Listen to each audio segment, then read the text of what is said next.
안녕하세요, 구독자 여러분.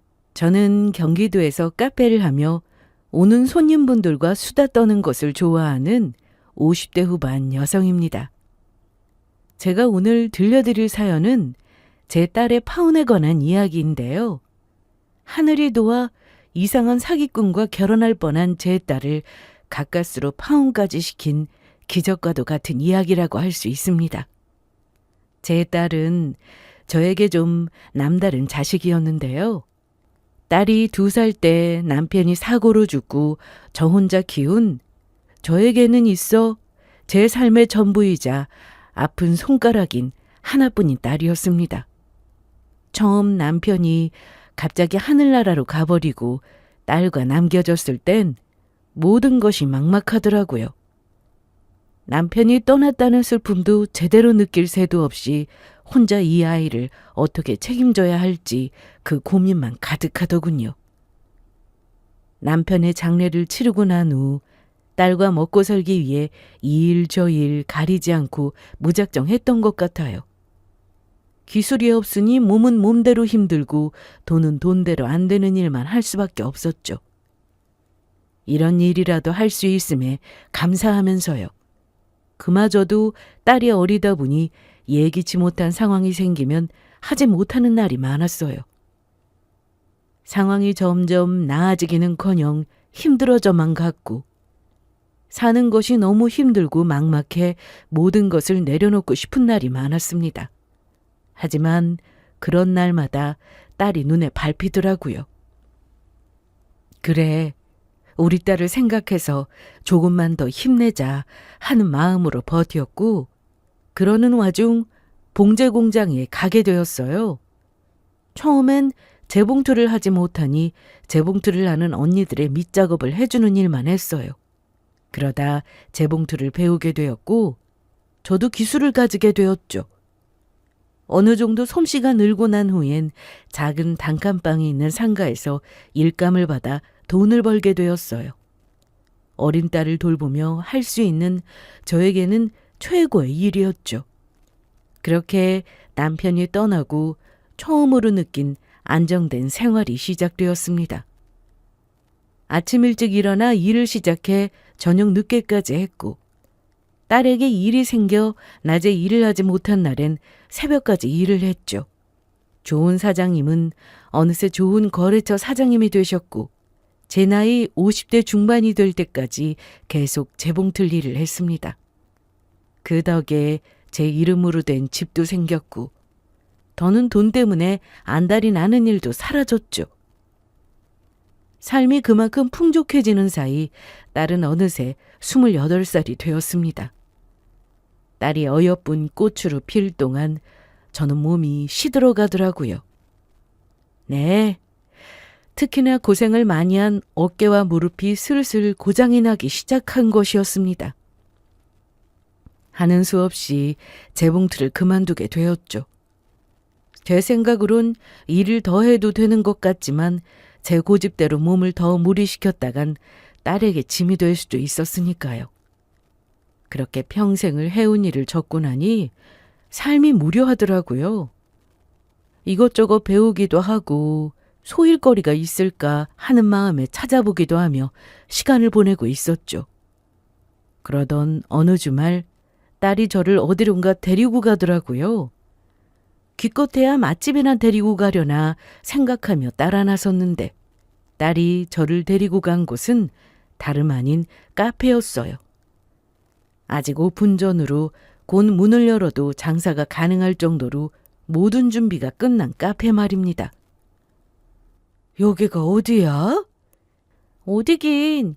이제부터 엄마가 운영할 카페지. 엄마 바리스타 자격증도 땄잖아. 엄마 성격에 집에서 마냥 쉬라고 해도 싫어할 거고 그렇다고 나이도 있는데 힘든 일도 하면 안 되잖아. 그래서 이 딸이 다 준비했죠? 우리 딸 언제 이런 걸 다 준비했어? 돈 많이 들었겠다. 이 정도는 괜찮아. 아, 그리고 월세는 한동안 내가 지원할 테니까 엄마는 돈 걱정하지 말고 사람들 만나러 나온다는 생각으로 부담 없이 해. 돈 많이 벌어달라고 차려준 가게 아니고 엄마 심심할까봐 차려준 가게니까 또 몸 혹사시키면서 일하지 말란 말이야. 알겠지? 집에서 쉬기만 하면 조미수 씨는 저를 위해 딸이 준비한 선물이었습니다. 엄마, 엄마 하며 울던 것이 엊그제 같은데 언제 이렇게 엄마를 챙기는 다 큰 딸이 되었나 싶더라고요. 딸이 입학과 졸업을 할 때 그리고 취업을 한 날에만 흘렸던 눈물이 그 순간 왜 그렇게 나는지 딸 앞에서 부끄러운 줄도 모르고 얼마나 울었나 모릅니다. 그렇게 저는 딸 덕에 카페 사장님이 되었어요. 처음엔 물론 힘들었습니다. 몇 번이나 외웠지만 메뉴들이 많아서 헷갈릴 때도 있었고 포스기 사용이 힘겨워 손님이 준 카드를 들고 식은땀을 흘릴 때도 많았죠. 많은 우여곡절을 겪으며 1년이 지났고 어느새 단골 손님도 꽤 있는 가게로 자리를 잡게 되었습니다. 젊은 친구들도 꽤 왔지만 나이 많은 손님들도 꽤 있었는데요. 그런 손님들이 올 때면 수다를 떨곤 했는데 그런 시간이 얼마나 즐거웠는지 몰라요. 서비스도 챙겨드리고 이런저런 이야기를 나누곤 했죠. 그렇게 단골 손님들이 늘었고 가게 운영뿐만 아니라 제 생활에도 무리가 없는 정도였습니다. 이대로 딸 시집도 잘 보내고 노년을 잘 보내면 되겠다 싶었죠. 그러던 어느 날 가게에 처음 보는 커플이 들어오더라고요. 문을 열고 들어오던 순간부터 조금 티격태격하던 커플은 커피를 받아 자리에 앉은 순간에도 계속 다투고 있었습니다. 가게에 손님이 없던 시간이라 두 사람뿐이었고 자연스럽게 대화 소리가 저에게도 들려오더라고요. 그러니까 또 결혼한다고? 이러다 나 늙어 죽을 때까지 당신만 기다리겠어. 매번 마지막이라고 저번에도 마지막이라고 했었잖아. 이번엔 진짜야. 가짜 결혼은 이번이 마지막이니까 너무 걱정하지 마. 난 이제 마지막이란 말은 지긋지긋하다고. 듣지 않으려고 해도 들릴 수밖에 없는 내용이었어요. 특히나 가짜 결혼이라는 말이 귀에 쏙쏙 들리더라고요. 그리고 그 순간 평소에 자주 오던 단골 손님들이 한꺼번에 들이닥쳤고 밀려드는 주문을 받느라 뒷이야기는 들을 수가 없었습니다.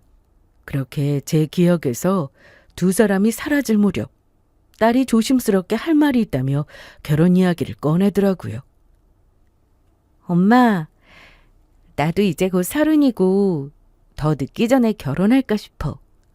응? 결혼? 너 지금 만나는 사람 만난 지 얼마 안 되지 않았어? 거의 1년 다 돼가. 보면 볼수록 괜찮은 사람이기도 하고 이 사람 놓치면 안 될 것 같아. 그래서 결혼하려고. 남자친구 보여달라고 했을 때도 그렇게 깊은 사이는 아니라고 하더니 보여주지 않기만 했어? 사진도 한번 보여준 적 없었잖아. 그땐 진짜 그렇게까지 진지한 사이가 아니었으니까 그랬지. 사진은 오빠가 워낙 찍는 걸 싫어해서 나도 몇 장 없기도 하고 잘 나온 게 없어서 그랬지. 사진 지금 보여줄게. 일단 한번 봐봐. 딸은 급하게 휴대전화를 꺼내 남자친구 사진을 보여주더라고요. 옆모습에 모자까지 쓰고 있어 얼굴이 제대로 보이지 않았지만 어디선가 본 듯한 느낌이 들었습니다. 하지만 금세 떠오르진 않더라고요. 그렇게 흐릿한 기억이라면 중요한 사람이 아니겠지 했죠. 이렇게 봐서는 얼굴도 제대로 모르겠어. 언제 한번 엄마 좀 보여줘. 어디 우리 딸이 어떤 남자한테 홀딱 빠졌나 구경이나 하게. 허락한다는 말이지? 엄마가 언제 우리 딸이 한 결정에 반대하는 거 봤어? 일단은 허락인데 실제로 만나보고 확실하게 결정할게. 우리 딸 안목은 믿지만 혹시 모르는 일이라는 게 있으니까. 혹시 모르는 일? 왜? 내가 어디 가서 이상한 놈한테 홀릴 것처럼 보여? 딸이 이상한 놈이라고 하니 번뜩 카페에서 봤던 커플이 떠오르더라고요. 작정하고 속이려고 들려는 놈을 어떻게 이기겠어? 아니, 글쎄 며칠 전에 엄마 카페에 커플이 왔는데 들어올 때부터 싸우는 거야. 왜 싸우나 했더니 남자가 결혼을 한대. 어? 결혼? 뭐야 그게? 양다리라는 거야? 아니, 자세히는 못 들었는데 가짜 결혼을 한다나 봐. 이번이 진짜 마지막이라고 하는 걸 보니 처음도 아닌 것 같고. 제 이야기를 들은 딸은 한번 픽 하고 웃더니 뭐 그런 일이 있겠냐며 이렇게 말하더라고요. 어? 그게 뭐야? 둘이 연기 지망생 같은 거 아니야? 실제로 싸우는 게 아니라 대본 연습 같은 거일 수도 있잖아. 그런가? 그런데 들어올 때부터 싸웠었다니까? 들어오기 전부터 연습하고 있었겠지. 설마 그런 드라마 같은 일이 실제로 일어나겠어? 하긴, 하필 그때 단골 손님들이 막 들어와서 뒷이야기는 못 들었어. 네 말대로 연기일 수도 있겠지. 그래도 딸, 조심해. 세상에 좋은 사람도 많지만 나쁜 사람도 너무 많아.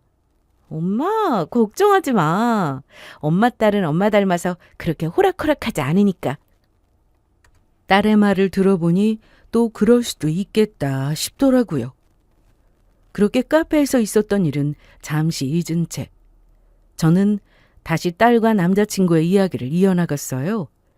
사업하는 남자로 딸보다는 4살이 많다고 하더라고요. 남자친구가 고등학교 때 가족 모두 해외로 나갔고 남자친구는 지금 하는 사업 때문에 28살에 한국에 왔고 부모님은 여전히 외국에 계신다고 하더군요. 그래서 말인데 이번에 내 남자친구 보면서 부모님도 함께 뵈면 어때? 마침 한국에 들어오신다는데 그 김에 상견례까지 마치면 좋겠다 싶어서. 상견례 때문에 다시 들어오라 하실 순 없으니까. 조금 당황스럽긴 했습니다. 남자친구도 제대로 만나본 적도 없는데 바로 상견례라니. 하지만 당사자가 확신이 있으니 이렇게까지 밀어붙이는 거겠지 생각했죠. 상견례 자리에서 정 마음에 들지 않는다면 그때 가서 딸과 깊게 이야기 나눠도 되는 일이었으니까요. 더군다나 딸의 말처럼 가까운 거리에 사는 것도 아니었고 비행기를 타고 오가야 하는데 이왕 오신 김에 뵙는 것도 좋겠다 싶었죠. 그렇게 상견례 날짜가 급하게 잡히고 눈 깜짝할 사이 상견례 당일이 되었습니다. 떨리는 마음으로 룸문을 여니 상대방 부모님들과 딸의 남자친구까지 모두 먼저 와 저희를 기다리고 있더라고요. 저와 딸은 인사를 하며 각자 자리에 앉았죠. 처음엔 상대방 부모님에게 시선이, 그 다음엔 자연스럽게 딸의 남자친구에게 시선이 가더라고요. 처음 뵙겠습니다. 이야기 들었던 것보다 훨씬 동안에다가 고우셔서 처음엔 어머니가 아닌 이모님이랑 나오신 줄 알았어요. 가희가 누굴 닮아서 이렇게 이쁘나 했는데 장모님 닮아서 이렇게 예뻤네요. 당사자이다 보니 본인도 긴장이 많이 될 텐데 이런 말까지 하며 분위기를 부드럽게 풀어주는 모습이 참 좋게 다가왔습니다. 그런데 얼굴이 계속 낯이 익더라고요. 사진으로 봐서 그런 것이 아닌 어디서 많이 본 듯한 그런 느낌이 계속 들었습니다. 그런데 아무리 생각해도 좀처럼 떠오르지 않더라고요. 밥을 먹을 때에도 예비 사돈 어른들과 이런저런 이야기를 나눌 때에도 어디에서 본 것인지 도무지 떠오르지 않더라고요. 그때 딸의 남자친구가 바닥으로 휴대전화를 떨어뜨렸고 그것을 주워 다시 몸을 일으키는 그 순간 어디에서 보았는지 딱 떠오르더라고요. 놀랍게도 그 남자는 카페에서 보았던 그 가짜 결혼의 주인공이었어요. 제 앞에서 카드를 찾느라 고개를 숙였던 그 찰나의 모습이 그때 떠오른 것이었습니다. 얼마나 놀랐는지 모릅니다. 동시에 머릿속이 복잡해졌습니다. 딸의 말처럼 그 모든 것이 연기 연습이라고 하기엔 딸의 남자친구는 연기와는 전혀 상관이 없는 사업을 하고 있었어요. 취미로 연기하는 사람이 그렇게까지 길거리와 카페를 오가며 열심히 할 거란 생각도 들지 않았고요. 무엇보다 딸에게서 남자친구가 연기를 한다는 말을 전혀 들어본 적이 없었던 것이었습니다. 그렇다면 오직 하나의 가능성만 남더라고요. 이 사람이 지금 내 딸을 속이려고 수를 쓰고 있는 것일 수도 있다는 것이었죠. 그때부터 자세히 살피기 시작했어요. 딸의 남자친구뿐만 아니라 그의 부모님까지도 말이에요. 그저 부모와 자식이라고 믿어 의심치 않았을 땐 보이지 않던 것들이 눈에 보이기 시작하더라고요. 대화에서 느껴지는 미묘한 어색함과 눈맞춤까지.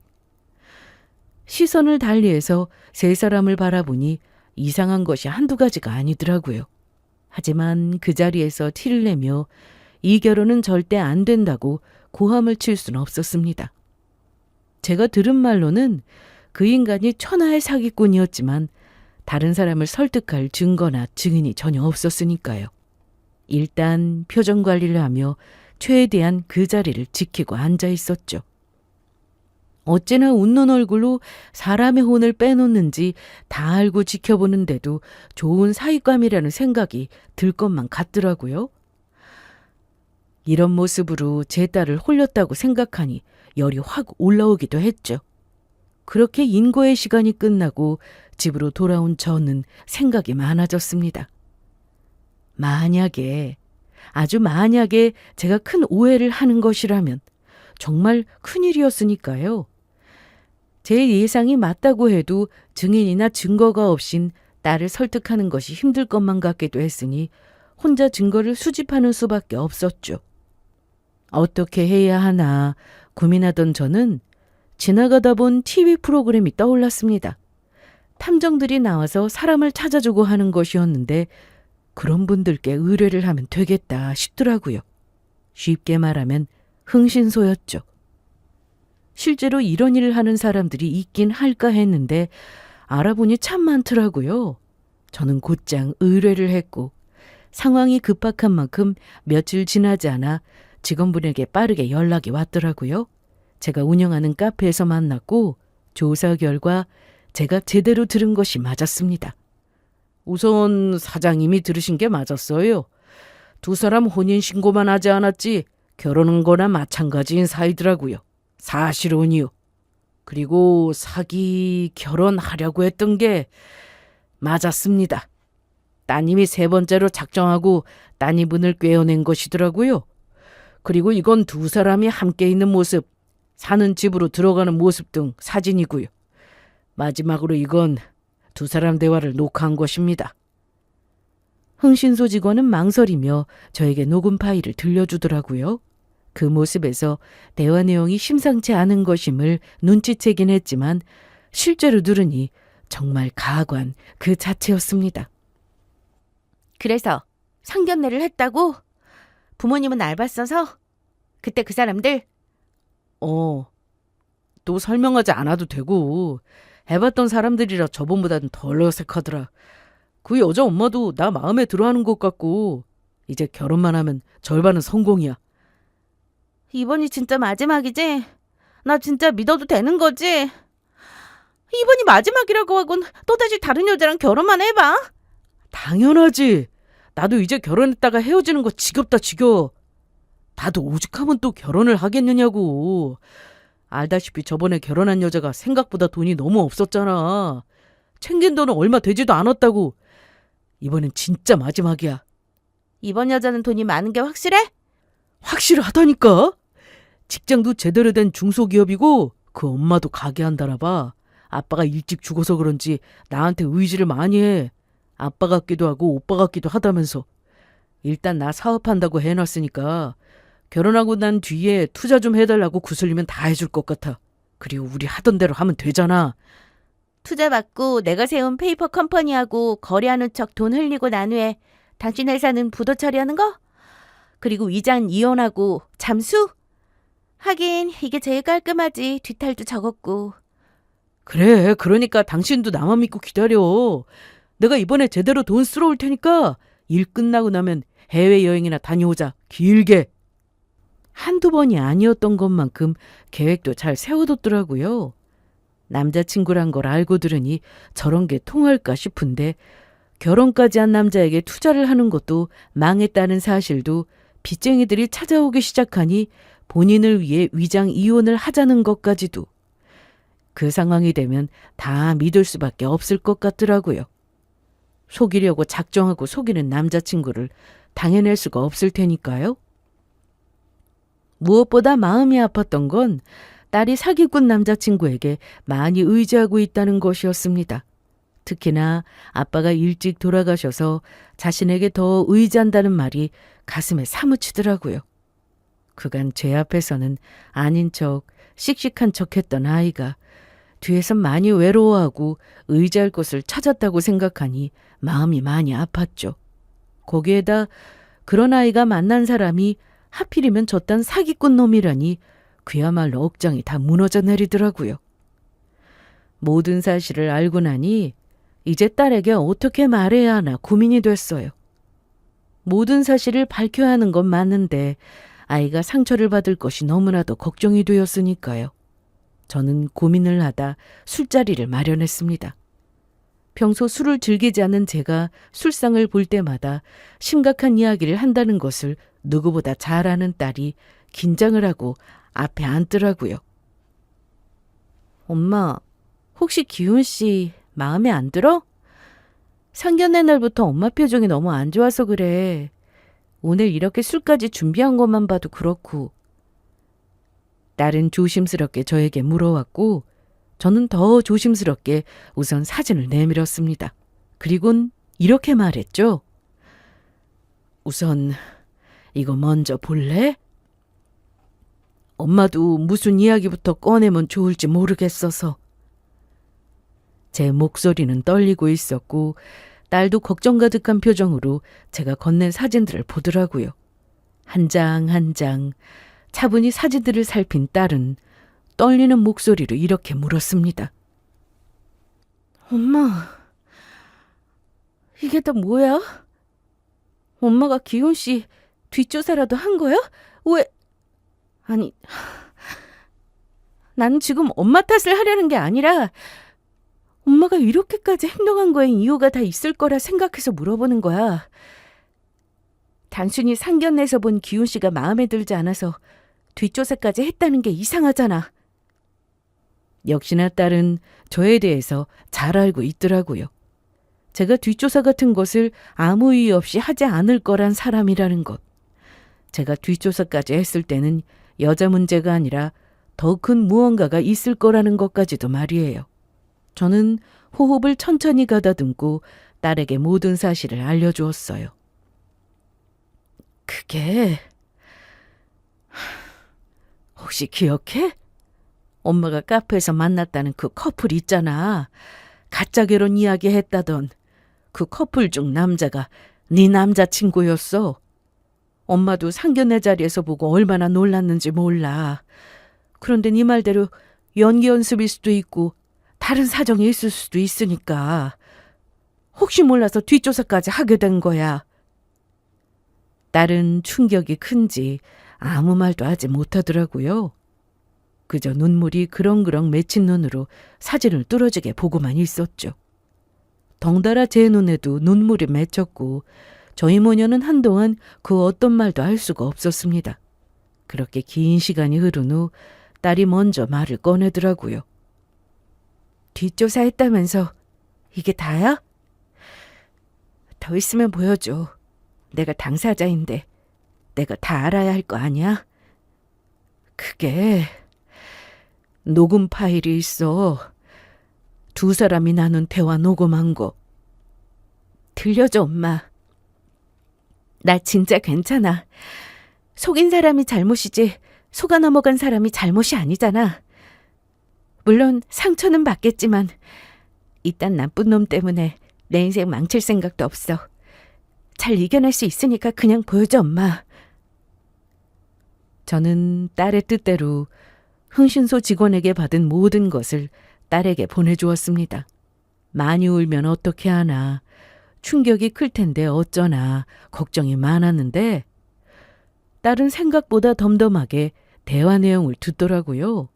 그리고 남자친구가 결혼했었다던 두 여자에게 모두 연락을 하기 시작했습니다. 상황을 설명하고 사진을 보내주며 자신의 말을 믿지 못하는 상대방 여자들을 설득하고 이해시키기 시작했죠. 그렇게 딸을 포함한 피해자인 세 여자는 만나게 되었습니다. 물론 저도 그 자리에 나갔고요. 화가 난 여자, 울고 있는 여자, 그리고 무덤덤한 딸까지. 반응은 제각각이었습니다. 하지만 그 남자에게 속았다는 사실만큼은 정확하게 인지하고 있는 듯 했죠. 복수하겠다는 마음까지도 같았고요. 어떻게 그 인간이 저한테 그럴 수가 있었는지. 그쪽한테 연락받기 전까지도 저를 위해서 이혼해 준 거라고, 상황이 나아지면 연락할 거라고, 꼭 돌아오겠다는 말만 믿고 있었다니까요. 전화 친정에서 날린 돈은 생각지도 않고 말이에요. 나는 다르겠어요. 저한테도 똑같이 말했어요. 상황이 좀 더 나아지면 꼭 같이 살자고. 한동안은 자기만 도망다니면서 돈 많이 벌어오겠다고. 우리 모두 그 인간 그 말에 다 속은 거잖아요. 두 번 다시 없을 나만 사랑하는 남자인 척. 이혼할 때도 눈물콧물 다 흘리면서 미안하다고 했죠? 네, 맞아요. 그 인간 제 앞에서 부모 죽은 사람처럼 어찌나 울던지. 그 모습에 속고 넘어가지 않을 사람이 어디 있겠어요. 그래서 우릴 이렇게 한자리에 모은 이유가 뭐예요? 서로 피해 입은 사람끼리 눈물이나 흘리자고 만나자 한 건 아닐 테고 복수하려고 그러는 거죠? 두 사람은 딸을 보며 물었고 딸은 차분하게 그렇다고 대답했습니다.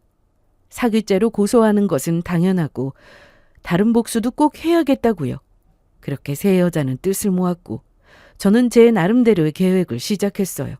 우선 남자친구를 불렀어요. 밥이나 한 끼 하면서 할 말이 있다고요. 제가 무슨 말을 할지 감도 잡지 못한 남자친구는 긴장한 모습으로 약속 장소로 나왔더라고요. 저는 우선 경계심을 낮추기 위해 분위기를 유하게 풀어갔습니다. 그렇게 긴장할 거 없어. 말 그대로 밥 한 끼 사주고 싶어서 불렀으니까. 들어보니까 우리 가희한테 잘해준다고 하던데 그게 고맙기도 하고 앞으로 많이 아껴달라는 말도 하려고. 아니에요. 제가 더 감사하죠. 가희처럼 예쁜 딸을 저한테 주시는 건데요. 제가 앞으로도 가희 많이 사랑하고 아끼겠습니다. 그렇게만 해주면 내가 더 바랄 것이 없어. 일단 먹어. 배고프겠다. 한결 부드러워진 분위기에서 식사가 시작되었습니다. 저의 말에 완전히 안심한 남자친구는 그 특유의 서글서글함을 뽐내며 밥을 먹기 시작하더라고요. 저는 그 타이밍을 노려 조심스럽게 준비의 말을 흘리기 시작했습니다. 가희한테 들어보니까 사업도 오래 했다고 하던데 사업하다 보면 투자도 하고 그러지 않아?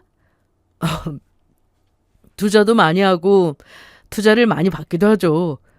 혹시 투자에 관심 있으세요? 가희도 모르는 사실이긴 한데 사실 가희 외할아버지가 남긴 재산이 좀 있어. 그런데 알다시피 은행이자 푼돈 된 지 오래됐잖아. 그렇다고 투자하기엔 위험 부담이 너무 크기도 해서 말이야. 슬쩍 흘렸을 뿐인데 남자친구는 눈을 반짝이고 저를 보더라고요. 입에 침이라도 바르고 거짓말을 하라는 말을 알고 있는지.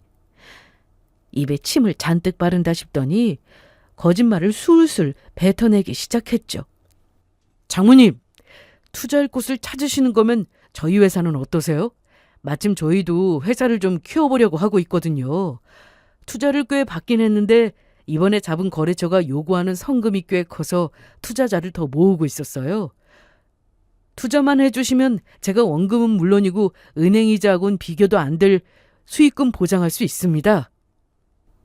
그야말로 대여를 낚은 것이나 마찬가지였습니다. 본인이 남을 속이고 다니면서도 남이 본인을 속인다는 생각은 전혀 하지 못하는지 조금의 의심도 없이 덥석 잘도 물더라고요. 저는 고민하는 척을 조금 하다 다시 준비한 말을 꺼냈습니다. 그렇긴 한데 아직 우리가 가족도 아니고 결혼식을 한다고 해도 언제 이혼할지도 모르는데 그 큰 돈을 한꺼번에 투자하기는 좀 그래. 물론 두 사람이 잘 살겠지만 내 입장에선 돌다리도 두드려보고 건너고 싶은 마음인 거 이해하지? 네, 다 당연하죠. 그런 걱정 당연히 하실 수 있죠. 그래서 말인데 한 번에 투자하는 것보다 첫 해에 3천, 두 번째에 4천, 그리고 그 다음에 5천. 이런 식으로 투자하면 어떨까? 자네 하는 거 보고 더 빨리 더 많은 금액을 투자할 수도 있고 말이야. 네, 좋아요. 그렇게 하는 게 장모님 마음이 편하시다면 그렇게 해주셔도 돼요. 당장 큰돈이 급한 것도 아니고 매년 투자를 해주신다는 것만으로도 저는 감사한걸요. 감사해요, 장모님. 제가 앞으로 정말 잘하겠습니다. 본인 뜻대로 흘러가지 않는 상황에 잠시 실망도 했지만 이내 매년 투자를 받을 수 있다는 사실에 한바구음을 보이더군요. 그 후 남자친구는 혼자만의 계획이 다 세워진 듯 했습니다. 저와 만나고 난 후부터 나한텐 여자는 너뿐이야 라고 강조하고 또 강조하던 그 여자에게 매몰차게 굴기 시작하더라고요. 그때까지도 흥신소 직원분이 남자친구를 마킹하고 있던 터라 실시간으로 행동이 전해졌죠. 함께 있을 때면 인상만 쓰고 있던 모습, 시선도 주지 않고 휴대전화만 보는 모습 등이 사진으로 전해졌어요. 그것만 해도 이 인간은 생각보다 더 쓰레기이다 싶었는데 두 사람이 나눈 대화는 더욱더 최악이었습니다. 요즘 진짜 왜 그래? 또 그 이야기야? 도대체 뭘 왜 그러냐는 거야? 몰라서 물어? 당신 요즘 이상하잖아. 내가 말 걸어도 시큰둥하고 나랑 눈도 마주치지 않고 집에도 잘 들어오질 않잖아. 어떤 여자를 만나도 집에는 꼬박꼬박 들어오던 사람이. 내가 말했잖아. 그 여자 엄마가 돈줄 꽉 쥐고 안 준다고. 그것 때문에 나도 스트레스 받아. 이 여자 꼬시려고 1년을 낭비한 거 알지? 그 1년이 낭비로 끝날지 그 한 몫으로 끝날지 판거른 나는 중요한 타이밍이라고. 정말 그것뿐인 거 맞지? 나한테 뭐 숨기는 거 없지? 이번에도 늘 그랬듯이 나한테 다시 돌아올 거지? 진짜 적당히 좀 해라. 내가 도대체 얼마나 더 확신을 줘야 하는 건데? 너 이럴 때마다 내가 질린다 질려. 사랑이고 돈이고 뭐고 그냥 다 연 끊어버리고 도망가고 싶은 심정이라고. 이처럼 남자친구는 작정하고 정을 때려는 듯 여자에게 매몰차게 굴고 있었습니다. 딱 제가 생각한 그대로였죠. 제 계획에는 두 사람의 균열이 필요했거든요. 복수가 끝난 후에도 두 사람이 여전히 서로의 편이 되어주는 꼴은 볼 수 없었으니까요. 지금 사이가 멀어져야 훗날 서로를 파국으로 이끌어줄 것이기도 하고요. 어쨌든 두 사람의 사이는 점점 멀어졌고 여자도 남자친구의 행동에 많은 실망을 했는지 함께 있을 때도 표정이 썩 밝진 않더라고요. 그렇게 여자와 적당한 거리를 두게 된 남자친구는 진짜 사업체를 꾸릴 준비라도 하는 것인지 분주하게 다니기 시작했죠. 아마 모르긴 몰라도 제 딸과 결혼만 무사히 하고 그 생활만 유지하면 투자금이 계속 이어질 테니 그 지긋지긋한 이혼도 그만하고 사장님으로 새 출발이라도 하고 싶었던 모양이었습니다. 그러는 동안 아예 여자와는 헤어질 위기까지 간 것 같았고요. 집에 와서 이야기하자고 했더니 왜 밖에서 보자는 건데? 요즘 왜 집에는 오지도 않는 건데? 그걸 몰라서 물어? 당신이 계속 날 힘들게 하니까 그렇잖아. 밖에서 힘들게 일하고 왔으면 좀 쉬게 해줘야지. 오늘은 뭐 했느냐, 누구 만났냐, 그 여자랑 또 뭐 했냐. 쉬지도 않고 물으면서 날 힘들게 하잖아. 여자들 상대로 사기치고 다니는 것도 일이야? 그리고 이때까진 그럴 때마다 잘 달래줬었잖아. 왜 이번에는 이렇게 구는 건데? 사기는 쉬운 건 줄 알아? 사기치는 게 얼마나 힘든지 몰라서 졌단 말을 하지. 그리고 이번 여자랑은 결혼까지도 힘들 것 같아. 집안도 별로고 여자도 너무 깐깐해서 투자도 힘들 것 같아서 아예 결혼 엎어야 할 것 같아. 정말? 그래, 차라리 잘 됐어. 이제 그만하자. 그만하고 그냥 우리 둘이 지금까지 모은 돈으로 행복하게 살자. 그러면 되잖아. 1년이 눈앞에서 다 날아가게 생겼는데 잘 됐다는 말이 나와? 내가 이래서 당신이랑 이야기하기 싫은 거야. 벌어다 주는 돈으로 집에서 편하게 지내니까 세상 물정도 모르고 밖에서 고생하는 사람 마음도 모르고 말이야. 진짜 질린다 질려. 나 한동안 생각 정리 좀 하게 연락하지 마. 우리 생각할 시간을 좀 가지자. 남자친구는 작정이라도 한 듯 여자를 떼어내기 시작했어요. 딸과 결혼 이야기도 여전히 잘 오가고 있으면서도 파혼을 할 것이란 거짓말까지 흘리고요. 추후 딸과의 결혼 생활에서 여자의 방해를 받고 싶지 않아 사전에 내치려는 술수였죠. 생각할 시간을 갖자고 냉정하게 말하는 남자에게 여자는 간절하게 매달렸지만 소용없었습니다. 남자는 이거 놓으라는 말을 마지막으로 목소리가 들리지 않더라고요. 두 사람은 완전히 찢어지게 되었고 저희는 그 타이밍에 본격적인 고소를 하기 시작했어요. 그리곤 여자를 따로 만났습니다. 모든 것을 확실히 하기 위함이었죠. 저는 우선 제 소개를 했어요. 당신 남편이랑 결혼할 사람의 엄마로 모든 사실을 알고 있다고 하니 얼굴이 사색이 되더라고요. 뒤이어 저는 남자가 왜 갑자기 태도가 돌변한 것인지 상황을 설명해 주었죠. 요즘 그쪽 남편 행동이 이상했죠? 내가 그쪽 남편한테 투자를 한다고 했어요. 단 매해 조금씩 나눠서요. 3천, 4천, 5천 이런 식으로 투자를 한다고 했을 뿐인데 처음 계획과는 다르게 그쪽을 버릴 결정을 한 모양이더라고요. 요즘 사업하려고 이리저리 알아보고 다니기도 하고. 이제는 알겠죠? 그쪽 버리고 내 딸이랑 새 출발, 새 인간으로 살려고 했던 거. 그게 사실이에요? 어쩐지 이상하다 싶었는데 아무리 그래도 날 배신할 거라고는 생각도 못했었는데 어떻게 그럴 수가 있는 건지.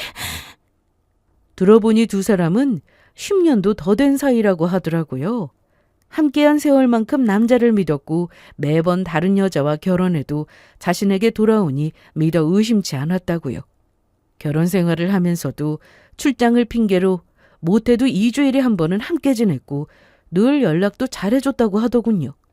이번만 하는 말을 믿으며 기다렸고 우리가 함께 잘 먹고 잘 사는 방법이 이것뿐이라는 말에 사기에 동참할 수밖에 없었다고 했습니다.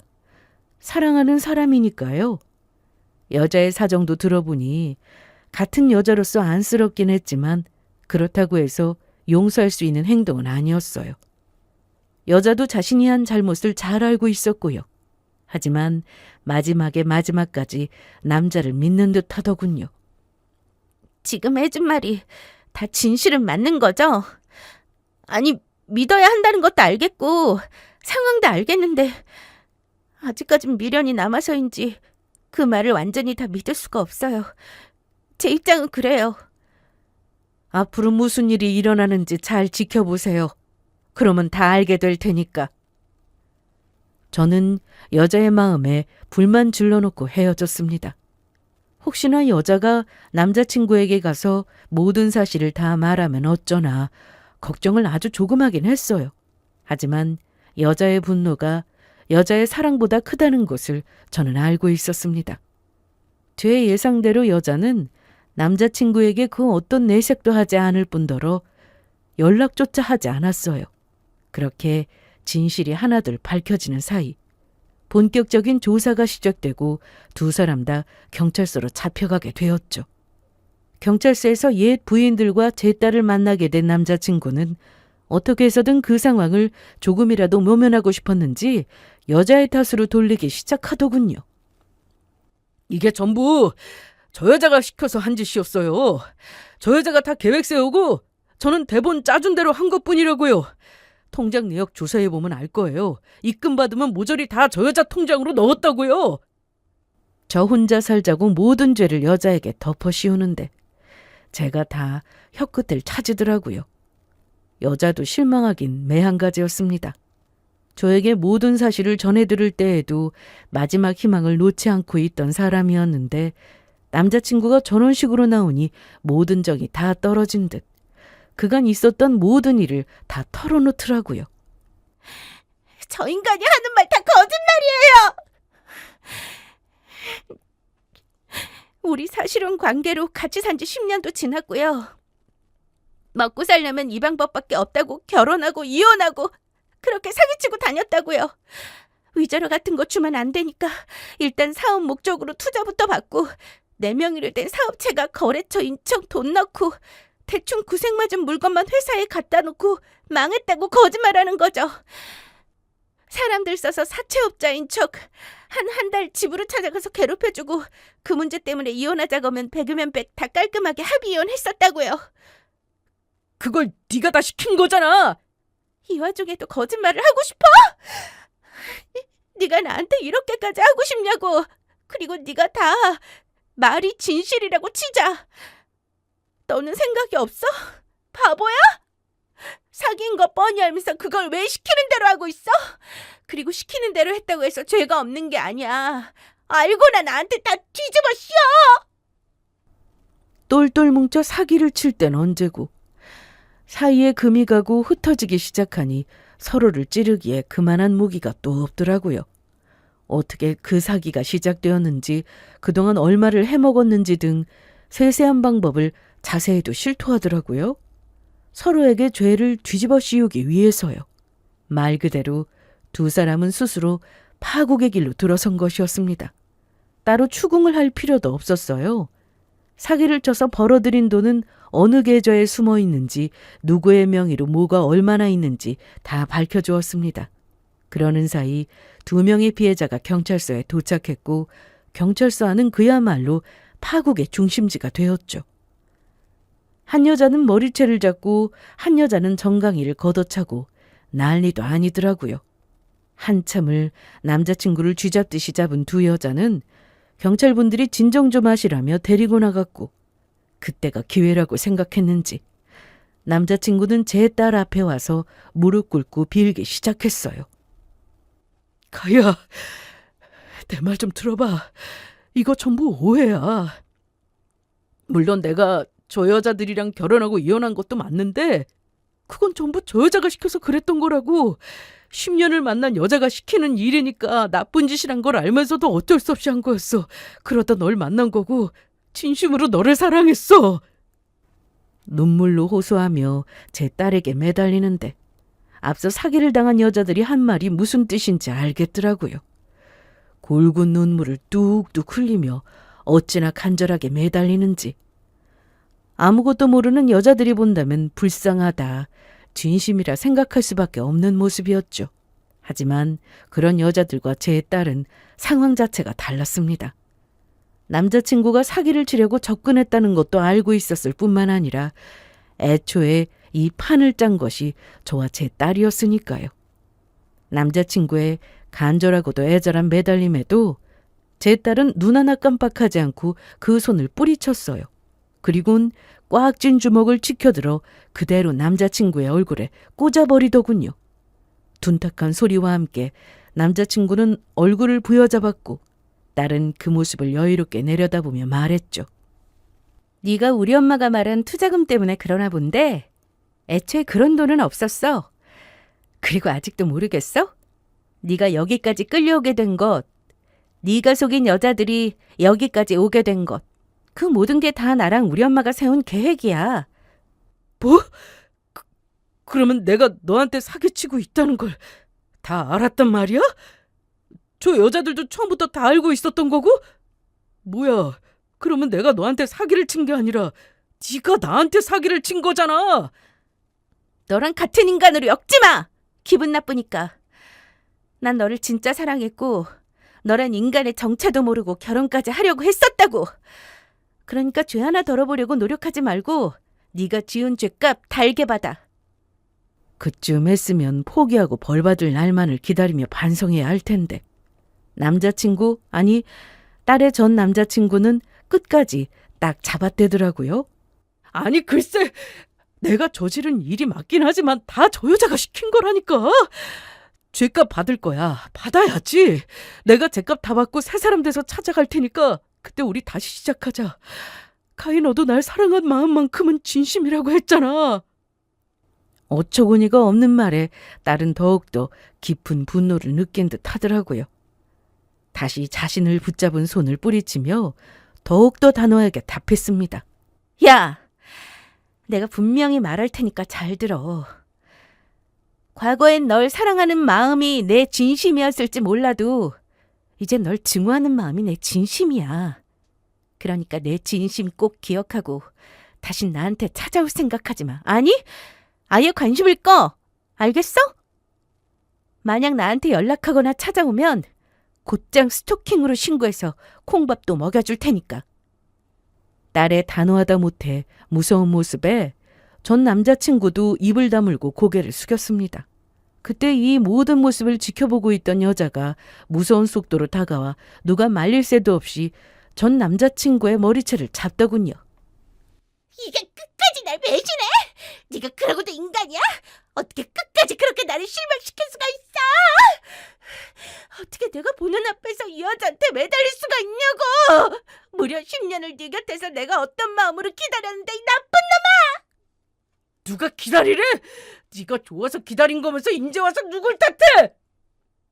결국 마지막은 두 사람이 장식했고 그것을 끝으로 두 사람은 사이좋게 재판으로 넘겨졌습니다. 재판은 길게 이어질 것도 없었어요. 증거 확실했고 두 사람이 서로의 증인이 되어주기도 했으니까요. 당연히 징역을 살게 되었죠. 또 다행인 것은 사기친 돈이 꽤 많이 남아있었단 사실이었어요. 두 사람은 그 돈을 모아 외국에 나가 살려고 했었다 하더라고요. 그래서 낭비하면서 쓰는 것이 아닌 차곡차곡 잘 모아뒀고요. 그 덕에 사기당한 금액 모두는 아니지만 거의 대부분의 돈을 돌려받게 되었죠.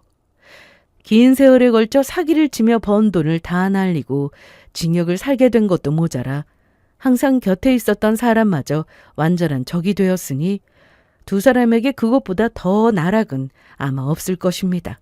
다른 것도 아니고 사람 마음을 가지고 사기를 쳤으니 그 정도 벌도 약하다고 생각했네요. 그 후 3년이란 시간이 지났네요. 저는 아주 잘 지내고 있어요. 여전히 카페를 하고 있고 여전히 카페를 찾아주시는 단골 손님들과 재미나게 수다를 떨며 지내고 있죠.